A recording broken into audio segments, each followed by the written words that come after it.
Good day everyone, I am Angelyn Pastoral and together with my group mates Shiela, Mae Casipe and Mae Esmenda, we're going to report about the economic globalization, poverty and inequality. So, what is economic globalization? Economic globalization is one of the three main dimensions of globalization, commonly found in academic literature, with the two being political globalization and cultural globalization, as well as the general term globalization. Economic globalization refers to the increasing of interdependence of world economies as a result of the growing scale of cross-border trade of commodities and services, flow of international capital, and wide and rapid spread of technologies. So, in economic globalization, one of the main contributor of this is the science and technology. So, the advancement of science and technologies has greatly reduced the cost of transportation and communication, making economic globalization possible. Today, ocean shipping cost is only a half of that in the year 1930. The current air freight is 1/6 and telecommunication is 1%. The price level of computers in 1990 was only about 1/125 of that in 1916, and this price level in 1998 reduced in about 80%.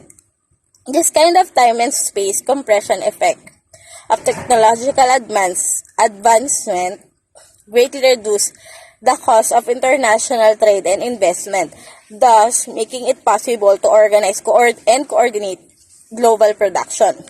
So today we already have our computer, internet, and other stuff, other gadgets to communicate with others, especially people to communicate internationally. This is a big help to the business industry. So, multinational corporations have become the main carriers of economic globalization.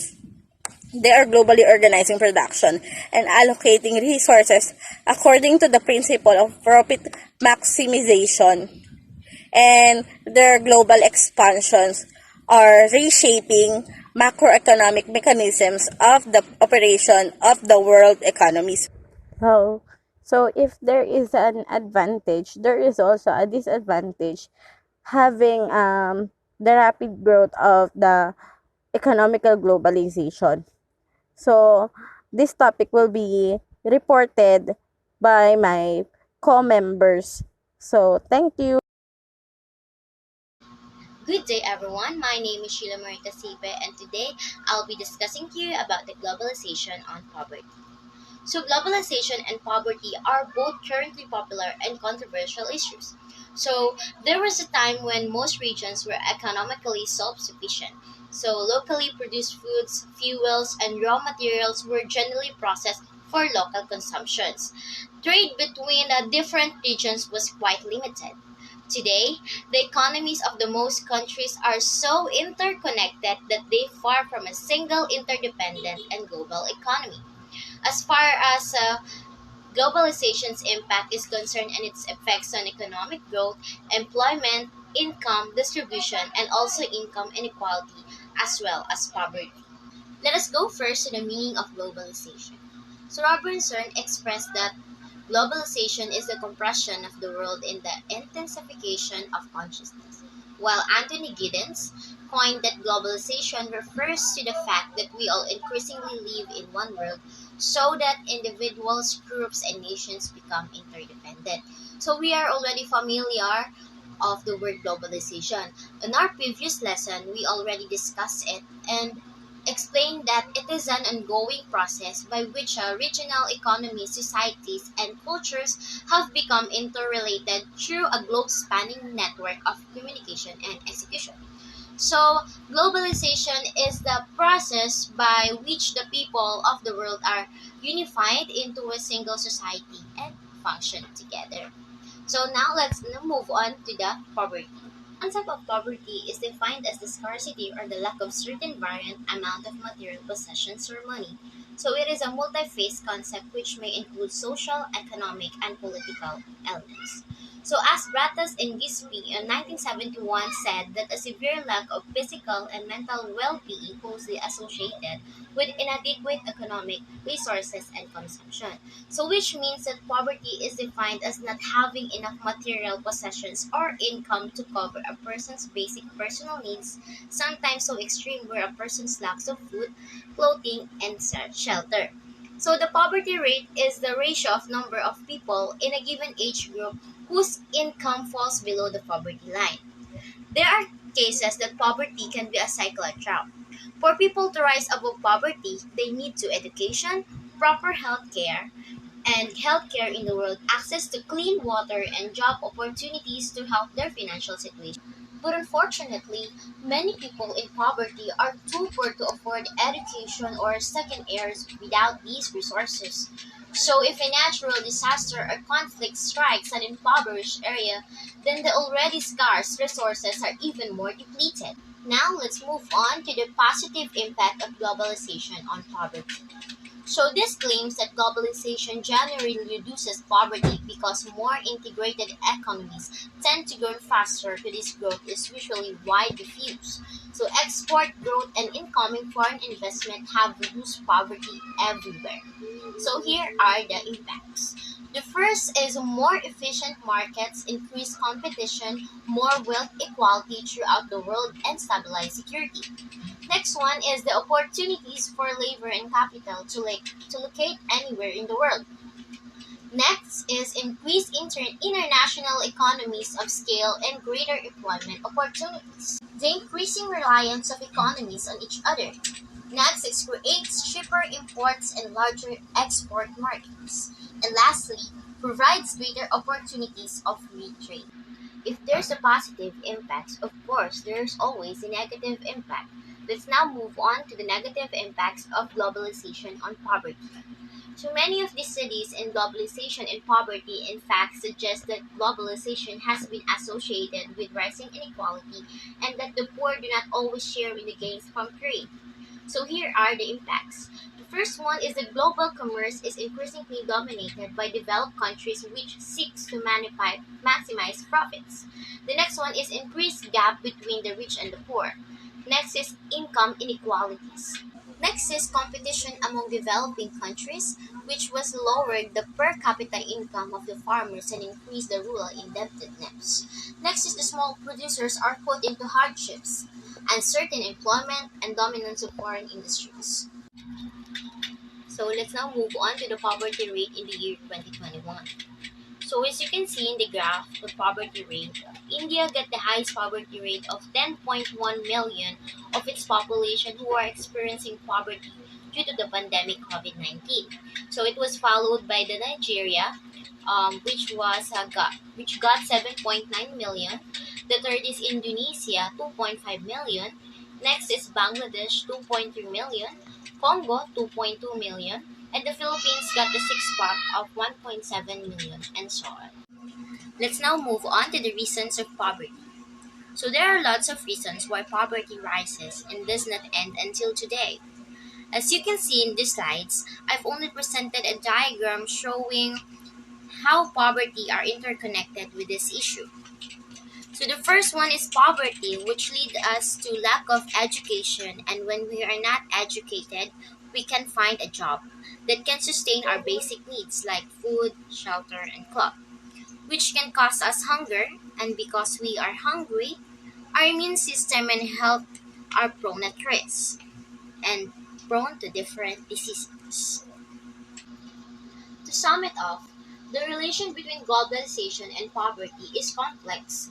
Though globalization has some negative impact, but it has a great role to develop the whole world. Globalization itself should not be hindered, but the extent and pace of its progress should be made to reflect the nation's situation and presenting economic dispensation so that the developing country itself would be able to strong compete the wider confluence of globalization. That concludes our lesson for today about globalization and poverty. Once again, my name is Sheila Marie Casipe, and I would like to end you with this quotation that global poverty today and fight poverty, not the poor. Thank you. So, good morning, everyone. Moving on to our next topic, globalization and inequality. So, in the past two topics, we have tackled economic globalization and its effect to poverty. So, now, on a quick recap, globalization is a process through which countries, businesses, and people become more interconnected and interdependent via an increase in trade in goods and services across borders, investments, and labor immigrations from one nation to another. So, on other subjects, we have this term called the global village, where everyone is interconnected as technology and other processes have begun their advancement, and which made us closer together. So, how does globalization influence inequality? So, according to what I've read, globalization is the cause of inequality by shifting low-skilled jobs from wealthier countries to poorer countries. Economic integration has increased inequality within countries while lowering inequality between them. As an example, I have thought about this example. So, first, a foreign company invests in the Philippines, which means they have lower taxes and they require smaller wages because compared to the higher income countries, the Philippines is a third rate country. So, now that the Philippines has a local branch of said country, the Philippines has a lesser need for importing products, which means um, they in terms become equal because they now have the same capability of producing the same product. So so if people work for the company, it is a big plus for the Philippines because it helps in decreasing unemployment. But in the long run, when the demand is fulfilled, the wages become smaller too. But so in conclusion, the one who benefits the most is the holder of the foreign company. So for the next one, how does globalization affect inequality?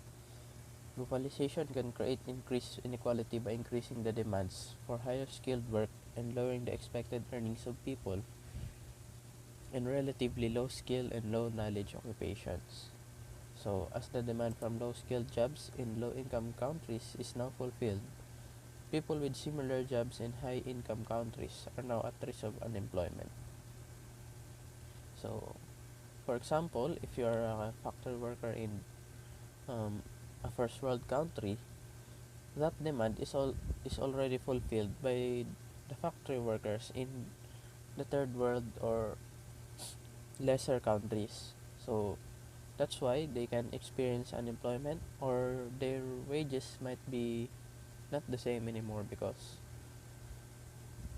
they're not in demand and their country now demands high skill or specialized jobs. In conclusion, globalization has reduced inequality from in